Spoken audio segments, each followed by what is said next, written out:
Welcome to the Good Rookies podcast. My name is Fahim. And my name is Nelly J, y'all. And we are Good That's right. Rookies. What's going on, everybody? Happy Good Tuesday. And guess what? It's episode 77. 77. 77, yo. This is a special episode, the first that we're actually recording during the so-called Black History Month. Fahim, please introduce who we got. Come on, Nelly J. You know what it is. We have somebody, a reoccurring guest, family, as we like to call him. He's somebody who's obviously going to make you laugh today, who's going to make you think also, and he comes with the heat. I'll leave it at that. Let's welcome Andrew Fire. to the Hey podcast. guys, Thank you. You're far fucking fine, guys. I appreciate that. Listen, Good Rookies family. This is my third appearance on this lovely show. I love it every time we get together. A little bit of a spice, a little bit of controversy. I like to, and let's see where it goes. See where it goes. Happy Black History Month or Black Future Month. I'm not sure what we're going with, but blessings on to everyone Black. And those allies in the Black community and outside the Black community.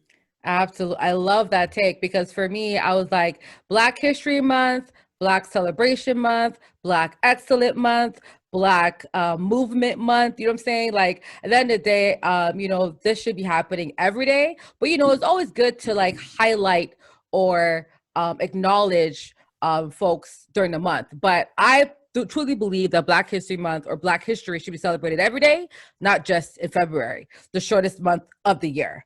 But yeah, I want to actually talk about something because Brian Flores dropped a lawsuit, a class action lawsuit to be exact, on the first day of Black History against the NFL. So, what's your thoughts when you saw it, Andrew? Were you surprised? Were you like, yes, because we all know that this could, after what happened with Kaepernick, his career could be over. But what's your thoughts on Coach Brian Flores doing the damn thing and, really being brave to go against a big fish? I think he's very strategic, as coaches are, in terms of putting a play together to drop that on the first of the month, February, at that. So salute to him for obviously setting the tone, the energy in which we need to lead with this month. Hey, things been bad a little while now. And if there isn't a time to tell these white people that, hey, we got to open up more opportunities.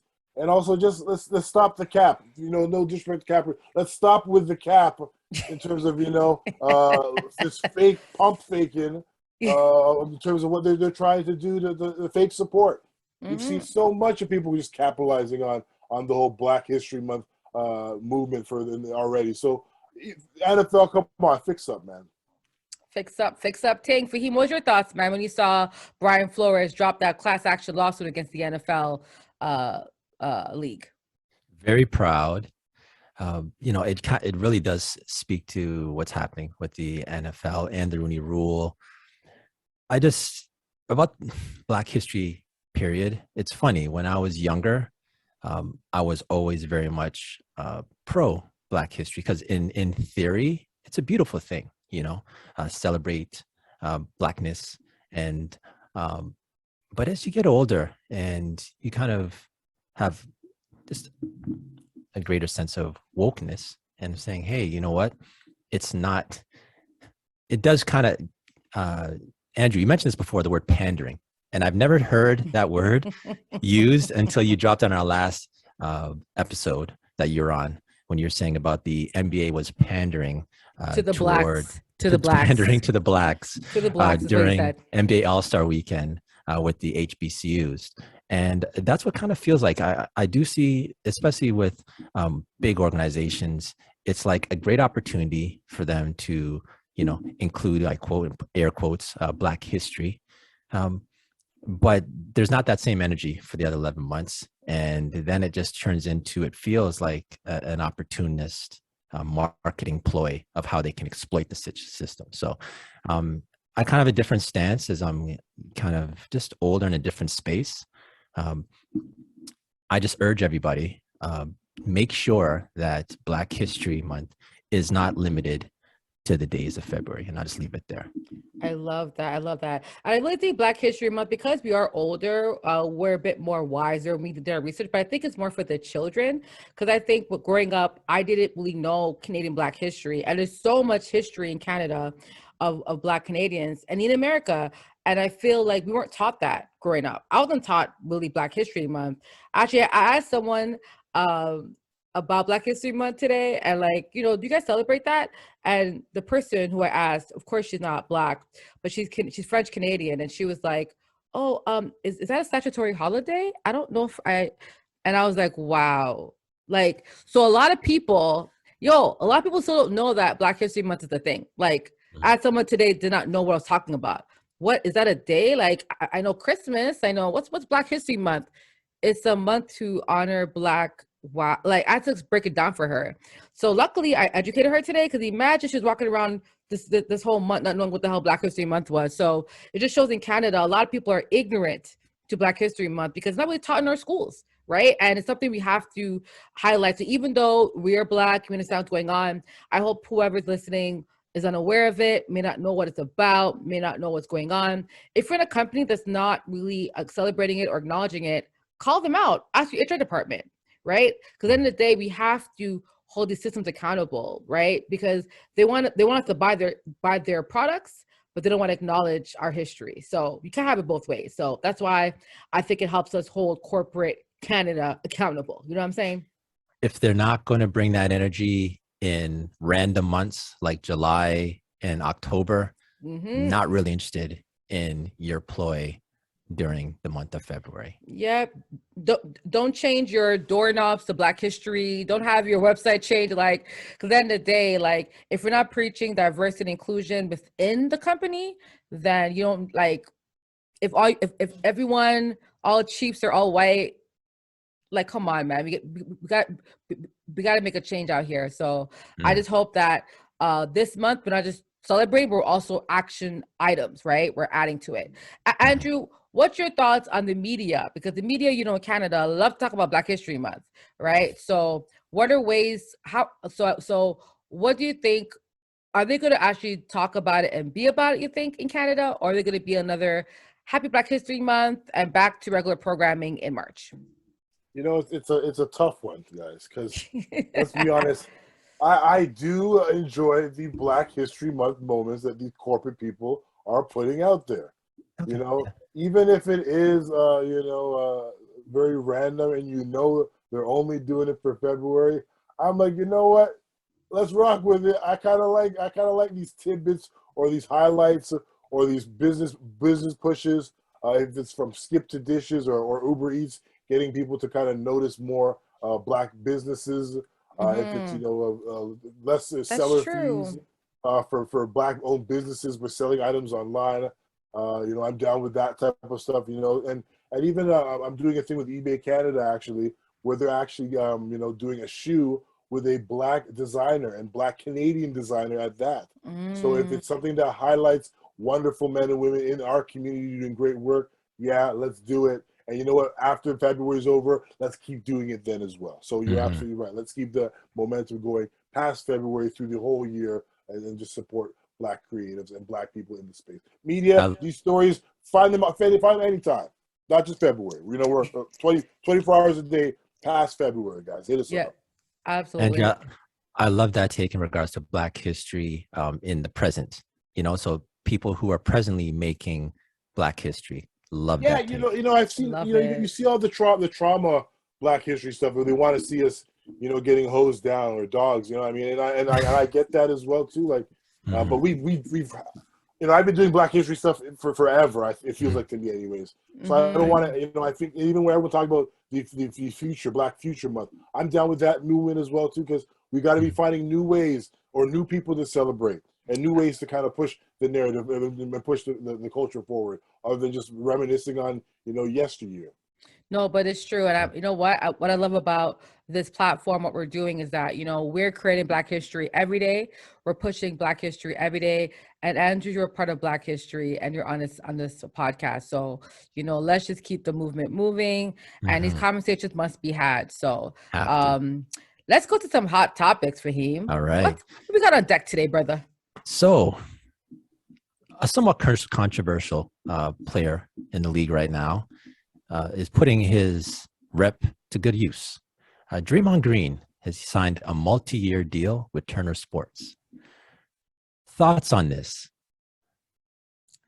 Is Draymond retiring soon? Just like, is this a ploy? I mean, I'm just wondering because the last time I saw active player sign a deal, Candace Parker signed it, but we understand WNBA don't pay that much, so make your bread, girl. But an active NBA player signing, like I can think of maybe active NFL players. Like I've seen what's his name? The one from the Cowboys when he signed with the TV deal. Romo? Yes, Romo. When he signed, he was still playing, but we knew that he was retiring. So this kind of Draymond trying to have himself positioned in a place where when he's done basketball, he wants to be on TV, which is, I think it's cool. But is it a signs of Draymond kind of winding down his career a little bit because he is hurt? Go ahead, Fahim. Go ahead. I was just going to say, yeah. No, I was going to say when you said about Romo made me think of Jeopardy and Aaron Rodgers. He's still playing and he possibly, could have transitioned into television also. But Andrew, go ahead. Well, guys, obviously media and broadcasting is in the future of Draymond Green. He's still playing right now. So I would say that even though he's playing, having direct access is something that a lot of the media people don't have. You have those locker room talk, the behind the scenes conversations, the real, debates, and even insights from a player perspective. I did see that he spoke about basketball IQ and gave his takes of players currently in the league with a very high basketball IQ. He named LeBron, he named Chris Paul, he named also John Morant, which I thought was very interesting as well because you're going to be seeing a lot of John Morant in the future, I'm sure, and less of Draymond. So even when that time shifts, he can speak about players that he currently play with in the generation. So I think it's great. I was kind of on the fence about Draymond's mic skills, but I did see that everyone at TNT has embraced him wholeheartedly and have already said that he's a part of the family. So I'm looking forward to see what content Draymond can cook up from behind the scenes. You know what? If they would hire someone like Shaq, hello, my name is Shaq, and I like to mumble when I speak, and my takes are like this. They're going to hire Draymond, man. But mic skill, they don't care about no mic skills at TNT. Just have some kind of personality, be entertaining. Mic skills is the least of their concerns at TNT. Least. Go ahead, Fahim. Sorry. I think it's totally a thumbs up with Draymond. Like I started with, he's a controversial guy. Yes, we're in a situation now where you have many players having podcasts. We mentioned KD with the execs. JJ Redick, he has there's players out here who have actually made that transition due to the fact that they have, like Andrew mentioned, the access. The entry point to get into media is so much easier than it would have been before. I think Draymond, because he has a reputation of being who Draymond is and being the best Draymond when he is on Turner, when I hear him, I don't hear somebody who he seems like he's in his element. I think it's a great move. I think actually, regardless of when he retires, I think he has a long road ahead. I don't think he's going to be I don't think it's a short-term thing. I think they're heavily invested in, and let's be real, TNT has to move on. Barkley can't be there forever. Kenny Smith, we love Kenny Smith, and he will be there for a long time. Ernie's probably going to be there for a long time, and that's not the spot he's looking for. And Shaq's probably, but I'm just saying, sometimes you need new blood. You know what I'm saying? And I think of any player right now, Draymond has that new blood that he's relatable. He's the villain, but he's also, in being the villain, he's a very smart guy. He knows ball. So, and mind you, I'm not a Draymond Green fan, but I got to say they made a right choice in that for sure. Yeah, no, great take. I I think for me, Draymond is going to be very candid, which I think is refreshing. And I think he will keep it 100. My only question is, once you become a person on TV, the locker room changes for you. People aren't going to speak like they normally speak because they know that now you're part of the media. And some players don't like the media, right? That's why people join the media when they retire. They don't join it actively because they understand that I can say something right now and you could just somehow just mention it without even thinking, right? So my question to you guys, do you think after seeing this, are players going to talk to Draymond on a real tip like they normally do outside? Because we all know Kevin Durant keeps things kind of bottled up. Like certain players don't really chat up as much, but Draymond chats. I like, he's very candid, he's very open. So do you think players will kind of not speak as much to him in the locker room because now he's a TV personality kind of thing? I think he's smart enough to know sometimes you have to learn from your mistakes. Remember, he did this last year, and I can't remember what he said, but he did make a comment that got him fined. You guys remember this? When he was on there, there's something to do with, I can't remember which player, but there's something that he said on the telecast that he was fined for. And remember, a lot of people didn't really because he was saying that a player should be traded or come to, like, he wanted a player to be traded, and you can't say that being an NBA player, like there's rules that the play. Right. Exactly. Right. So I think in that happening, that was actually a good thing because it kind of showed Draymond, okay, well, there's a line you can't cross. And I think now he knows the line. Since he's been disciplined, I think he understands that line. And I don't think that players were going to treat him different. Like I said, he's a smart enough. I'm not a fan, but I'm gonna give him his flowers to say he's a smart guy and he can work it out. What about you, Andrew? Yeah, I think some players might even use Draymond as the voice of the players. Mm. He was talking to Zach LaVine last week, and he was talking about Andrew Wiggins being a player that could beat Zach LaVine in the NBA slam dunk competition. But he said that Wiggins would never do it because his personality isn't that type, but athletics, he might have that in his bag. And I thought it was interesting. That's a story or a take that you wouldn't get from Wiggins, but you get it through Draymond that knows. And so, you know what I mean? That's also something that I thought was really, really good. But yeah, there's like even that interview with Kevin Durant where he sat down and got those guys, you're not going to get that same sort of energy, that sort of, banter, that real take from someone who isn't in that locker room. So as much as I used to listen, I like the straight media guys too with the background and the great questioning and know how to, get cut to the chase. But I also have a respect for these players that share that sort of that kinship. So it's an interesting dynamic on both ends. And I think it's only going to get better. And Draymond could be, I guess, one of those leaders of the new school. I hope he does his research too and also becomes, hones on his interview. Yeah, skills. me too. Yeah, I agree too. Like, I think it's good to know stuff, but I mean, not every player knows basketball that well. But it's funny because you think about it, right? You play basketball, but does it mean knowing basketball, how to coach it, how to train it, how to develop players? Like that's a different entire skill set, right? And then run a team, run an entire organization, like another skill set. Being on media, another skill set, right? Inflections, how you speak, expressions, and understanding to read the audience, reading your who you're talking to. And I think that will come a time, right? I think Draymond's capable, to what Fahim says. I think he's natural in front of the camera. And I think with editing nowadays, you could kind of edit out all the bad stuff, to be honest. But I just hope that the players don't treat him differently because, having a podcast is different, right? Because it's your own podcast, your own platform. Players respect you knowing that you control the narrative. But when you're on an actual network, they control the narrative. So they can kind of edit and make things seem what they shouldn't be. That's why I always say, with the players, most players who go into media, they do it after they retire, after their career. So him doing it now, I guess, is the first that I can think of. So I guess we'll see how it goes. Even these retired players, actually, by the way, are super close to the game as well. So I thought Wade said something about Devin Booker last game or something. Like Booker, literally already knew what he had said by halftime. So it's literally like you're that close to that. It's really hard to maneuver when you're that close to the game. So I don't know how Draymond's going to do that without catching an elbow or, or like having some sort of, situation. Oh, Draymond's playing today? Oh, I heard he talked to me on TNT last week. Said about Yep. So here's another thing with Draymond where he has NBA championships. He may also get an Emmy.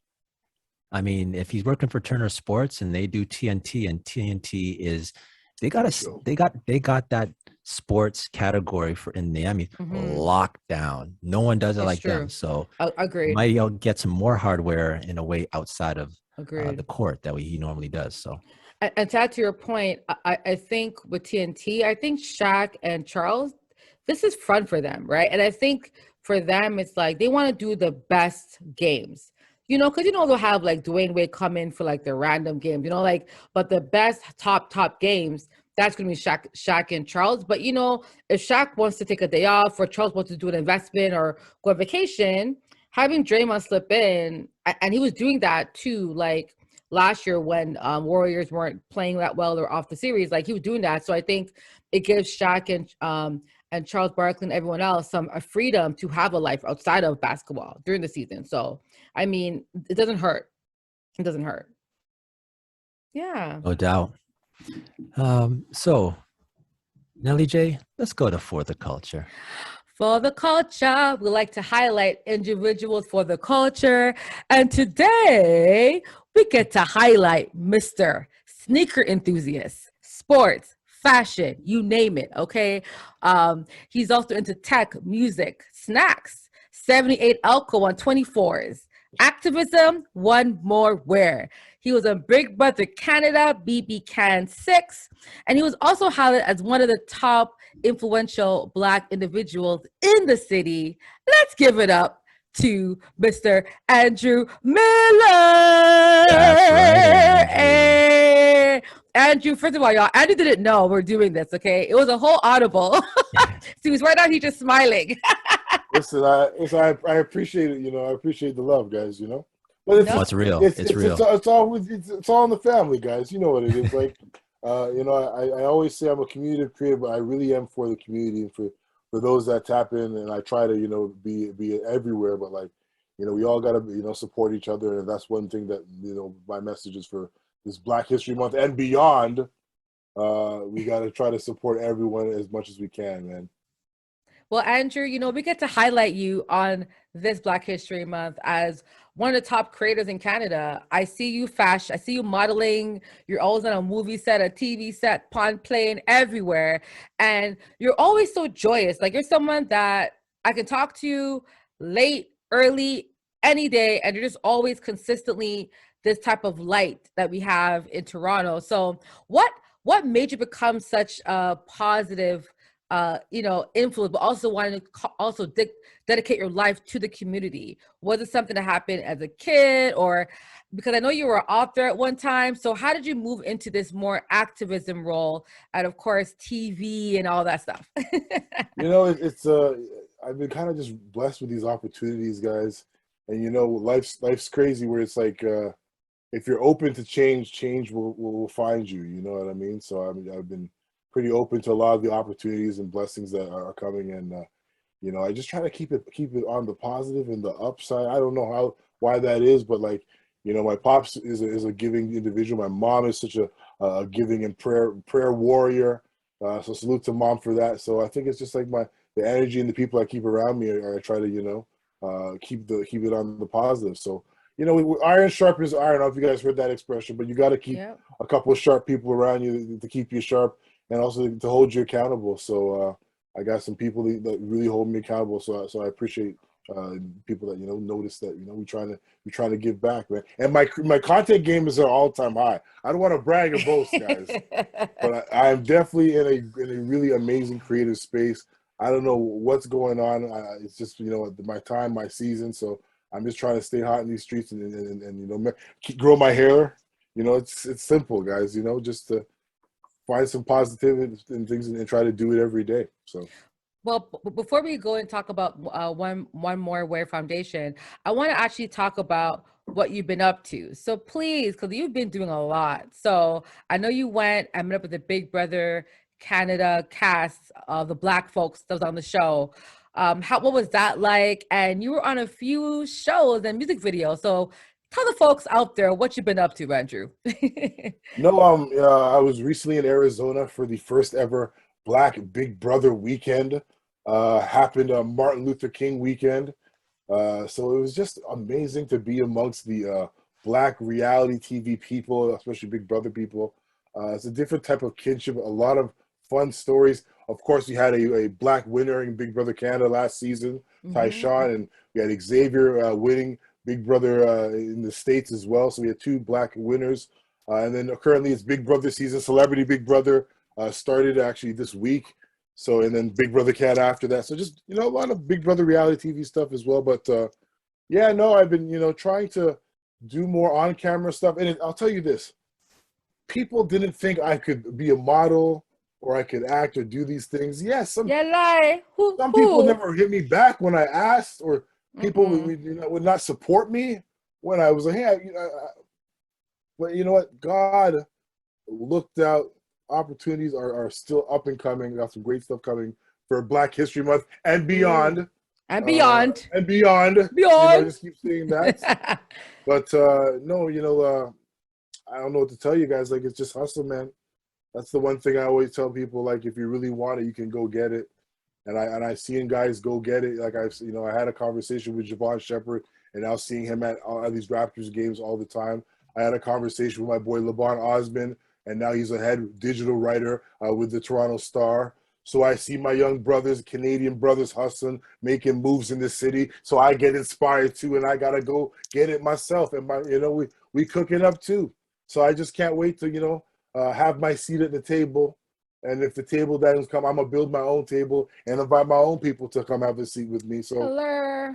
You guys, it's just like I said, we catching vibes off people's energy. We see brothers moving and shaking, and we want to be a part of it. So we find, we get in where we fit in. So, that's what I'm about all 2022 and beyond. So, yeah, that's the energy I'm sharing today, guys. If you want it, go get it. If anyone who sees this or hears my voice say, hey, that brother, what is he doing? Shoot me a DM, shoot me a follow, and I guarantee you some game will be shared. Guaranteed. Like, for real, guys. No, but for real. And, something about, like you inspire me, Fahim. We'll talk about what Andrew's up to. Like, you really inspire us. So, we may not talk to you every day, but trust me, we're watching. And, one thing I do really like is the One More Aware Foundation. So that's Canadian youth-inspired non-for-profit organization, and is providing clothing to assist youth achieve their artistic, academic, and employment goals. So tell the folks out there, why did you want to start the foundation and how it's going today? And of course, how can we support you guys? Well, One More Aware started, I think we're on our 10th year, I believe now. But my brother's a social worker. I'm I come from a communications journalism background, and we just kind of figured out how can we use our powers for good to help others. And we started a clothing donation thing in Jamaica. We just take clothing back to Jamaica and give it away. And then a principal at a school said, "That's great, thanks for the clothes, but what are you guys doing in Toronto?" And then we just started kind of finding ways to kind of do events in our own community. So we always do our back to school supply drive and car show every year. And with the pandemic hopefully coming to a close at some point, or we'll be able to do that again. We had it last year. Biggest one we've ever had. Salute to Chloride Beauty. Salute to eBay Canada. Salute to everyone that was a part of that event. Dr. Liza Shoes. Amazing event. We're going to do that again this year. We gave over 200 backpacks away. And I'm not even about talking about what we did last year. I guarantee you this year will be even bigger, even better. And beyond. And beyond. And beyond. So we're just cooking up. We try to be consistent.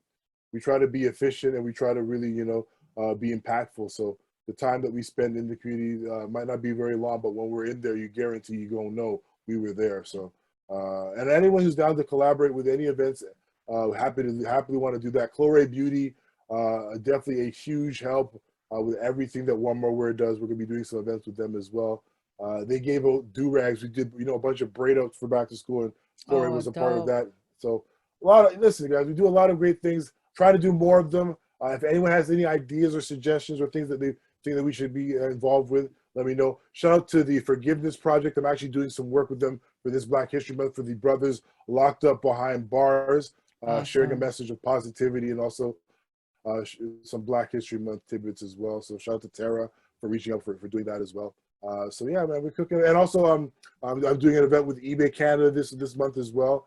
A shoe collaboration with eBay and George Sully.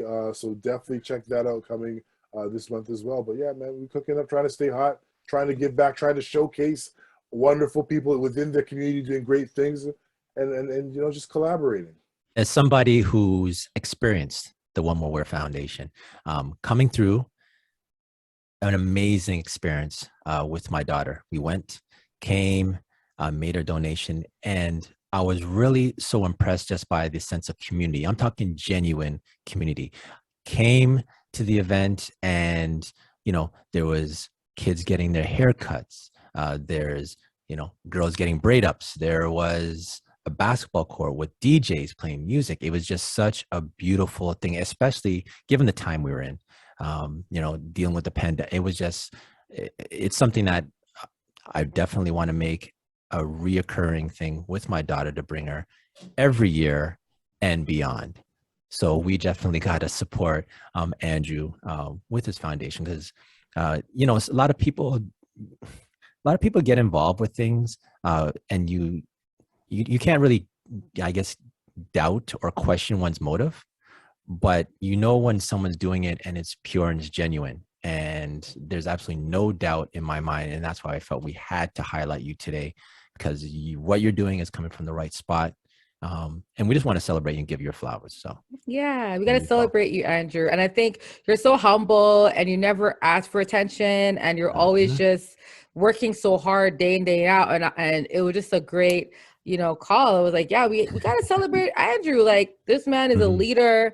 He's a contributor. He's an activist. He's always giving back, always positive vibes, always. Yep. He's also one of the mods for the Toronto Raptors fan club. You come in the room, always energy, always great questions, and the folks love you in there. So, you're part of our community. So, sometimes we celebrate people when they're like sick or sad but why not celebrate you when you're winning, right? Like why we celebrate you only when you're down? So we wanted to give you flowers because right now you're in your winning season, Andrew. So I say embrace it, take all the W's, and don't feel guilty for it, my brother, because you deserve every single second of it. That's right. That's right. Yes, appreciate it. Listen, it's always ups and downs, right? And I know that's today for me, tomorrow for you, and that's how things go. So I never try to get too high or too low with things, and I just try to be consistent. I will say this, working out has definitely changed my life, changed the energy that I've been putting out there. So I encourage everyone to try to, put some time in, pour into themselves. Self-care is definitely something that I've learned to do more. So that's just, a couple of things that people should try to, focus on. Focus on yourself, and I guarantee you'll be able to give so much more and help others. I love that because a lot of Black men don't talk about self-care. So I love that you said that. For real. Go ahead, Fahim. Sorry.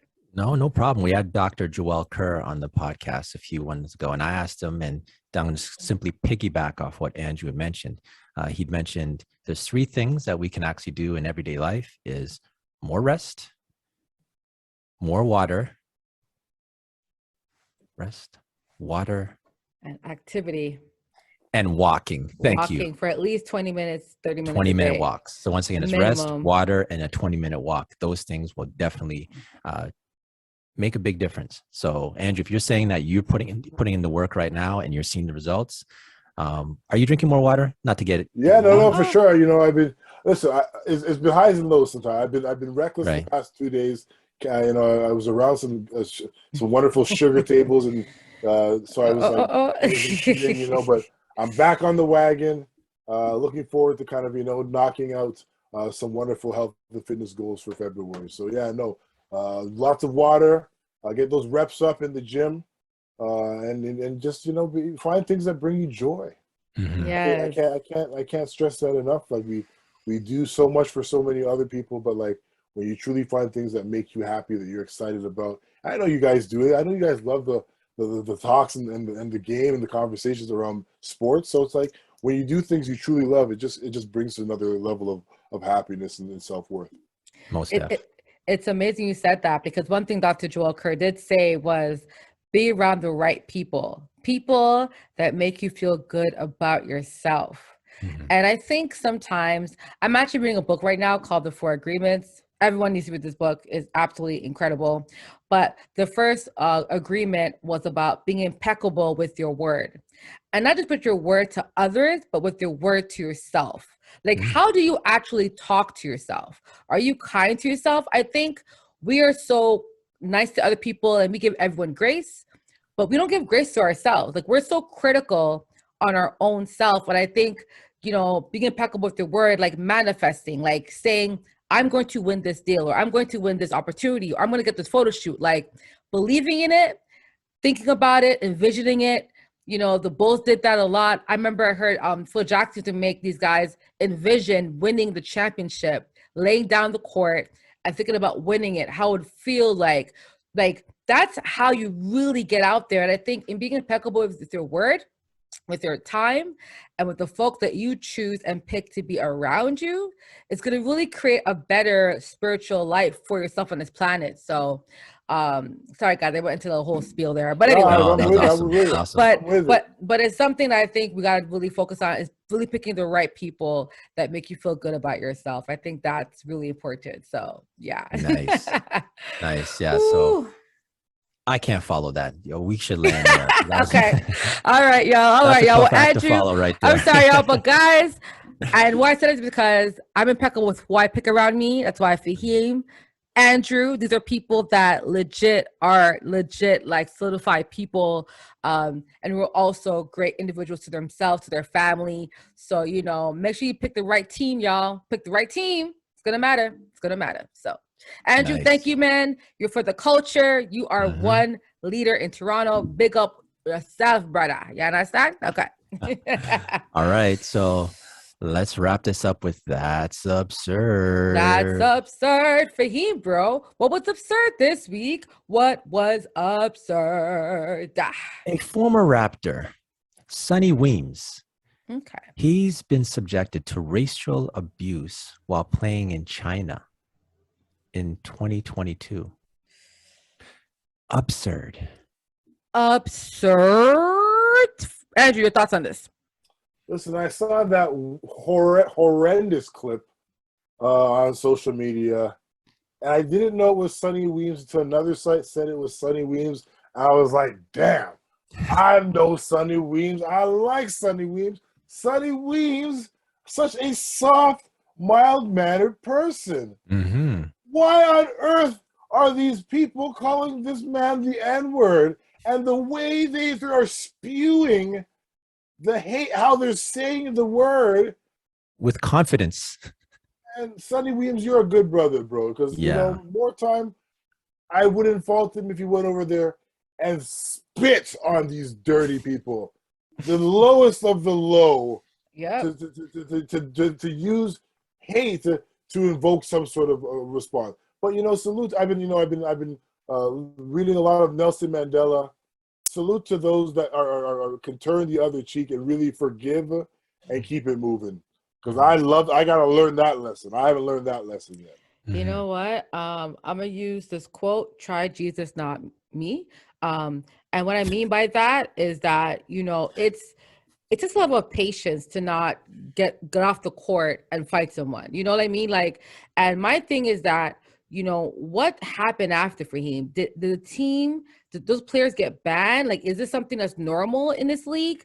Because if they can't protect our Black athletes, then they shouldn't get any of us playing there, and nor should we invest in those teams. So what happened after Fahim? I want to know. It's absurd. It's disgusting. And I think, Black people playing any sport anywhere in the world that isn't a really North America, they're subject to hate. Like, we all know this. It happens in Europe. It happens in the UK. It happens everywhere. But what is happening to rectify this situation for him? Do you know at all?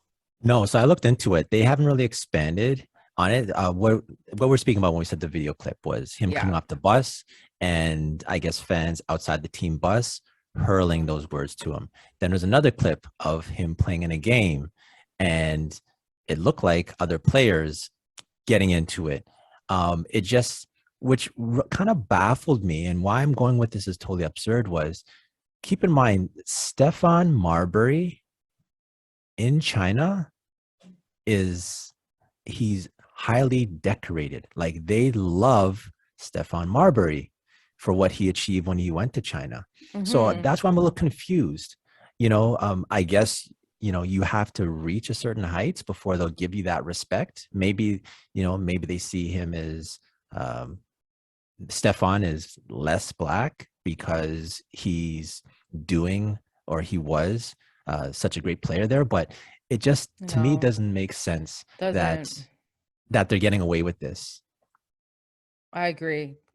Guys, like, I really hope something happens, but again, it's China. Like, they're doing stuff to Muslims, and you know what I mean? Like, at the end of the day, like, it's a communist country. We can't expect them to care about the civil rights that we have in North America. You know what I'm saying? And that's why I feel these athletes, like, who are playing in these countries, it's like, is it out of, like, they must love basketball a lot to succumb to that. And I really hope, like, can you even sue for that? Can you sue for hate crimes in China? I don't even know how it works out there. So I feel like he's getting abused, and I hope he comes back home. Like, is that worth it, bro? Is that worth it? Whatever, what are you getting paid? Put up money in stocks and just leave, bro. Like, get an accountant. I don't know, train people, develop, start, work with somebody, but you get a job. Don't stay out there. It's not worth your mental health at all. Okay, so I just want to put just a little bit of context here. The Chinese Basketball Association, did make a statement after. Oh, they did? Okay. And it's, quote, zero tolerance attitude toward any discriminatory words or deeds. That's what they said. And they said that in an open letter, they asked them to not engage in uncivilized behavior or vulgar words, whether it's on the field or with the fans. They should watch the game in a civilized manner, respect each other, and do not do anything that damages the reputation of their team. So, I mean, it looks like they're doing the blanket corporate statement about it, yeah.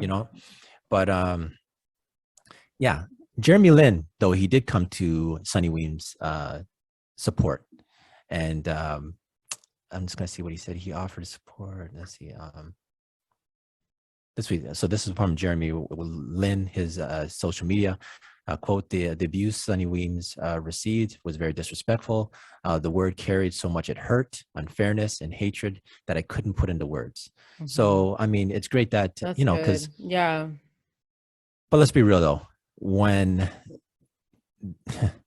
So we can't make a blanket statement over everybody, because Jeremy Lin here on this side of the pond had experienced the same thing also. Yeah, discriminatory. Yeah, he has. So we just have to make sure we keep that same energy. Go ahead. No, you're absolutely correct. And I think what I was trying to say for me was that, in the States now, if you do those things, you get banned from games.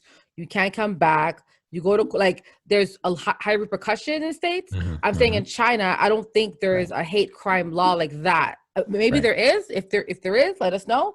But I haven't heard of one where those fans can be subjected to a fine or being banned from the game. Or those players, banned, exactly right. Or those players who are saying it can be fined. Like, I don't know, because in the NBA they fine you for those things. I just don't know if they do that in China. That's what I was asking, out of just more like curiosity. So. No, that's fair. That's fair. Miller? Yeah. Something's got to happen to that. Whoever posted that footage or thought it'd be, you know what I mean? But like, it's definitely disgusting to see, and something has to happen going forward.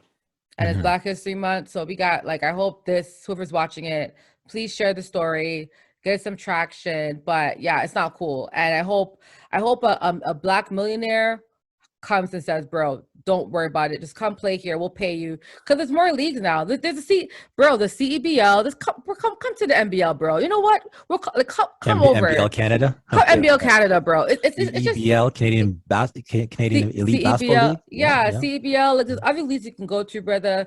And even in Europe, there's other places you can go to. But I understand maybe he did try and he couldn't get in. That's why I'm not trying to be like, whatever. But it just sucks to see a brother out there being harassed and pretty much abused by people that he doesn't know because of the color of his skin. Like, that's just disgusting. Absolutely disgusting. So definitely. All right. Now that we're off our militant stance, let's put the episode in the books. Episode 77. 7. Whoa. So, Andrew, you know the vibe, right? You know the vibe. It's time to do your shout outs. So, the floor is yours. Yeah, I just want to shout out everyone that's been showing me love. Shout out to the good rookies, everyone, the Toronto Raptors fan club on Clubhouse. Catch us there during all the Raptors games and before, after. But hey, you know, it's Black History Month. Let's just support each other. Everyone, you know, support everyone who's Black this month and beyond. But like, let's really try to, you know, build community, guys. And men and women everywhere. So let's come together and find ways that we can support each other, amplify, and engage. Love it. Love it.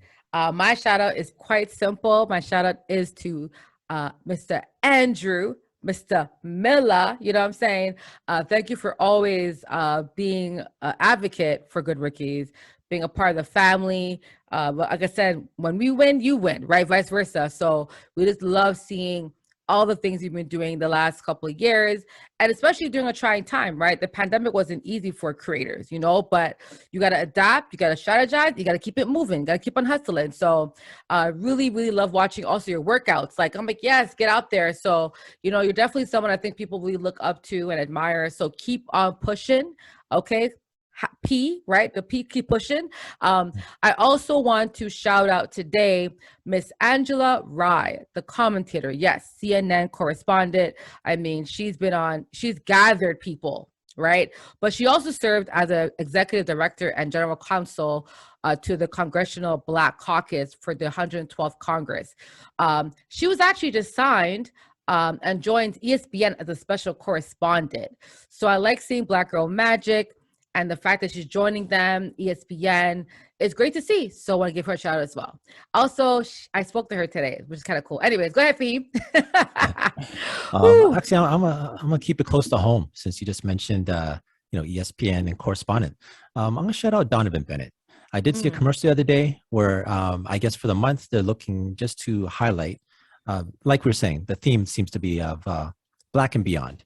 And he's putting together, it looks like throughout the month, highlighting people in the community who are doing things that are going to be a positive influence and maybe inspire others. And that's, I think, the role or the kind of the position we should start taking in regards to something I don't even think I'm going to refer to this month as Black History Month. I'm literally calling it Black and Beyond going forward. I feel much better with that. Awesome. Yeah. So I want to shout him out and, you know, continue the good work that he's doing. Awesome. Awesome. Well, guys, that was episode 77, special episode, man. Special episode. So, guys, if you had a good time, you enjoyed yourself, please like, subscribe, tell a friend to tell a friend. Fahim. We're on all platforms. If you're looking for us, you know exactly where to find us. Andrew, we appreciate you coming out. You're always welcome. That's Good Rookies Podcast, episode 77, and we out. Peace.